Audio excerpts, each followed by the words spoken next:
been about identity and inclusion, particularly similar to Rashawn, things we've talked about almost every stage.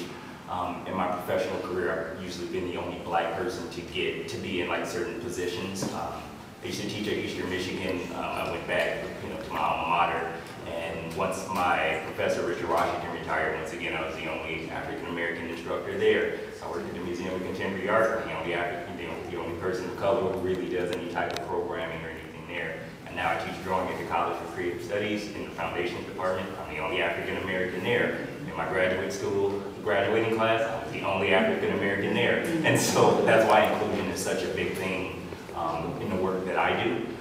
Traditionally, for the last couple of years, I've been doing large-scale portraits of people of color to sort of be an inoculation from all the negative images that we see in the media about us. So I made a very conscious effort to make very large paintings and to show people of color particularly in the best light that I possibly could, so that the world could see how beautiful, how powerful we actually could be.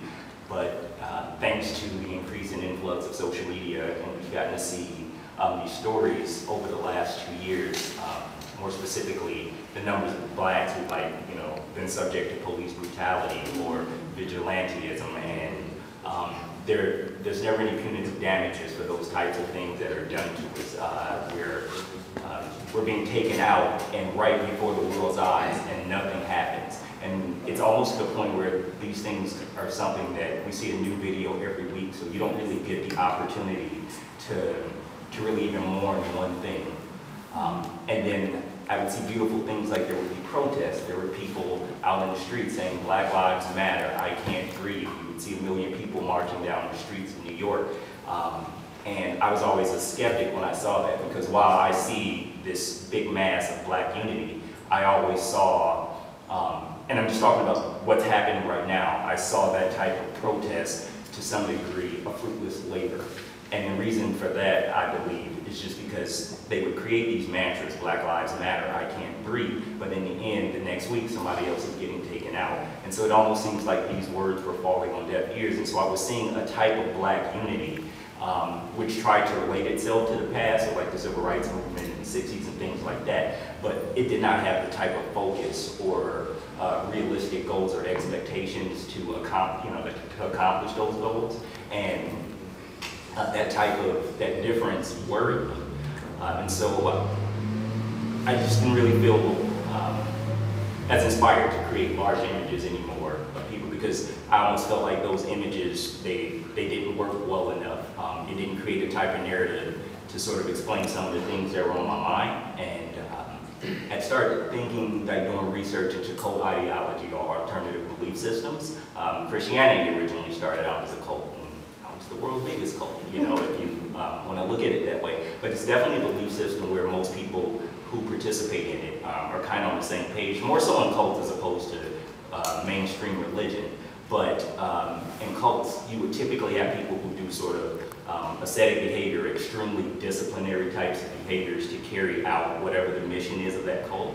And so I was thinking about, what if we see this type of black unity in the street where people protest and they do these things and they do these die-ins, and we see, as we've seen, the die-ins have died out. We don't see that anymore. It just was a trend that only lasted for 2 weeks, and that's unfortunate. But what if there was a group of black people who actually decided to really get it together and create this new form of alternative black unity?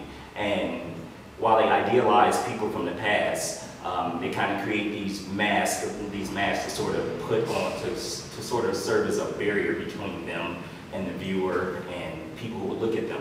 And instead of just protesting and things like that, they think of more logical ways to infiltrate the system.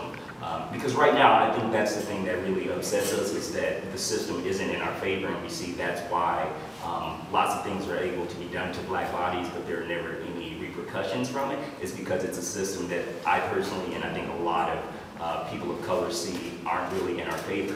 But what if people of color, there were more people of color in that system to get, to level the playing field, to more lawyers, more politicians, more people who we could see who were in those positions and can make, I think, somewhat objective decisions. I mean, we're all human, so we will always fall short of the grace, but nevertheless, I just like to see more inclusion from that standpoint.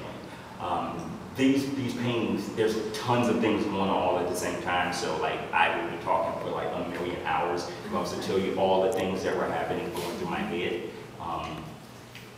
But just like individually, for Nina Simone, this painting of three women, I call this one Three Graces, after a Botticelli painting that I saw. And when I was in graduate school, whenever somebody had like three women, my composition teacher always, oh, it's the Three Graces, oh, it's the Three Graces. I never thought about how that image, that traditional image, like would always relate, like whenever you saw women in that standpoint. And the Three Graces, you know, sort of like different incarnations in Greek mythology, or when it goes to Roman mythology, you know, sort of like muses, goddesses of charity, beauty, talent, and things like that. But then they could change into the fates and be these sort of sinister beings who could like take out your life. So it always, you know, depends on which incarnation you're seeing.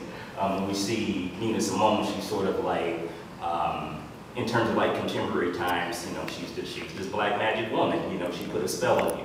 She's this type of thing that I think personally from my generation, people are so infatuated with her because Lauryn Hill mentioned her in the song, you know, but nevertheless, Nina Simone's dope. So, you know, like, however, you know, the generation learns about her, but she really represents something more than a musician to us. At least I know, like in my generation, like she was a civil rights activist. Her virtuosity and her ability to play, you know, was pretty much unsurpassed for her time, and her songwriting and the type of music that she did. It transcended what I would say just a simple protest song into something which really defines like America itself. Class photo number 1, which is this one of James Baldwin. Last year, I was reading a lot of James Baldwin, and I set up photo shoots with these types of real complicated photo shoots to like put these images together, and I did this cutout of James Baldwin to see just kind of how the image would come out. And I thought it was okay. I did sort of like an image in this show called The Big Painting Show, but when I started the series, instead of just doing, like I said, large-scale self-portraits of one individual, trying to think about like black unity from an alternative point of view, it was very important to have multi-figure compositions in here. And so when I would look at fraternal organizations, you know, like fraternities, the Skull and Crossbones, at Harvard, I think, even institutions of law enforcement from back in the day, you would see these types of photos that they would take to show that they were a brotherhood or this sort of collective entity. And that's kind of why I positioned those guys like in that position. I wanted to sort of present this kind of like eerie, stark image of this sameness, the sort of thing that you all could see at the same time.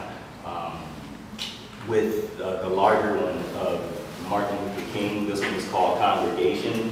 Kind of just a play on his position, you know, like as a reverend, but also what made me even think about this image compositionally was when I was watching the news and when the mayor of New York had made that comment about police brutality on his people, and then when he went to that funeral and all the cops turned their backs on him. And I thought it was a really cool image to see like in video, because you would see this sort of very kind of like cool gray background, and you can see this line of like black suits with all of their backs turned all together, committing kind of like this act of social treason. Like that's absurd, you know, like to turn your back in the mirror just because he spoke an inconvenient truth to you.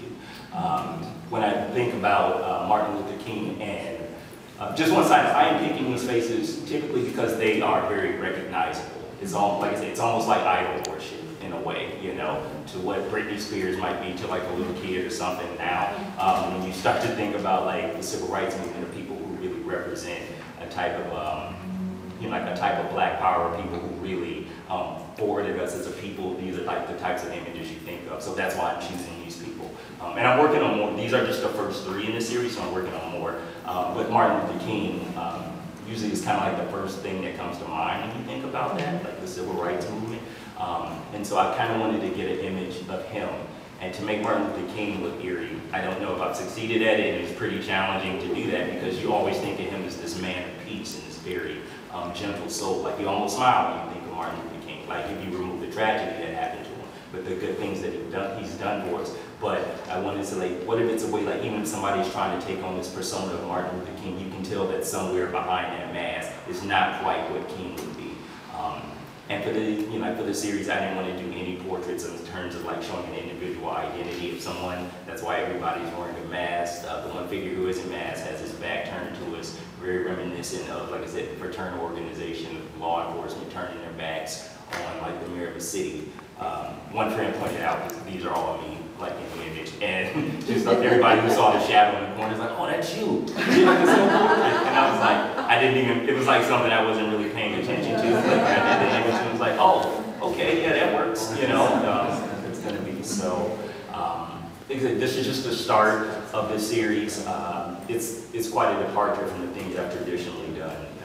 And so far, people have had a pretty decent response to it. But as artists, you know, we're always challenging ourselves and trying to work through new ideas. And so that's what this work's about.